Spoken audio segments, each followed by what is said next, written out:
ఎమ్మిగనూరు నియోజకవర్గ శాసనసభ్యులు doctor B. విజయనాగేశ్వరరెడ్డి Milad-un-Nabi పండుగ సందర్భంగా ఎమ్మిగనూరు నియోజకవర్గంలోని ముస్లిం సోదరీమణులకు మిలాదున్నబి పండుగ శుభాకాంక్షలు తెలిపారు. ఈ సందర్భంగా వారు మాట్లాడుతూ ఇస్లాం మతంలో ఈద్ మిలాదున్నబికు ఎంత ప్రాముఖ్యత ఉందని, ఇస్లాం మతాన్ని స్థాపించిన చివరి ప్రవక్త ముహమ్మద్ పుట్టినరోజునే ఈద్ మిలాదున్నబిగా జరుపుకుంటారని అన్నారు. విశ్వ ప్రవక్త తాను స్వతహాగా ఏది తెలియజేసేవారు కాదని, ఆ అల్లాహ్ ద్వారా ఏది వినేవారో ప్రజలకు అదే తెలిపేవారని దివ్య ఖురాన్లో పేర్కొనబడినది అన్నారు. ముహమ్మద్ ప్రవక్త చూపిన బాటలో ప్రతి ఒక్కరూ నడిచి ఆయన వారసులుగా జీవితాన్ని గడపాలని వారు సూచించారు. ముఖ్యంగా ఈరోజు ముహమ్మద్ ప్రవక్త ఏదైతే వారి జననం మరియు వారు అంతర్లీనం అవ్వడం ఈ పవిత్రమైన రోజే జరిగింది.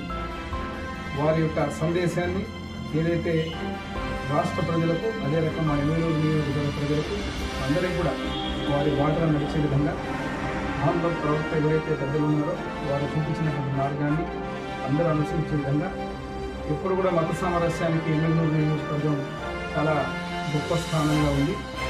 హిందువులు కానీ, ముస్లింలు కానీ, అన్ని కులస్తులు, అన్ని మతస్థులు, క్రైస్తవులు కానీ ఏ ఒక్క కార్యక్రమాన్ని కూడా బ్రహ్మాండంగా కలిసిమెలిసి జరుపుకునేటువంటి మంచి ఆనవాయితీ ఉన్నటువంటి మా నియోజకవర్గంలో ఈరోజు మిలాదున్నబిని మైనారిటీ సోదరుల మధ్యలో జరుపుకోవడం చాలా ఆనందంగా ఉంది. వారికి మరొకసారి శుభాకాంక్షలు తెలియజేస్తూ సెలవు తీసుకుంటాం.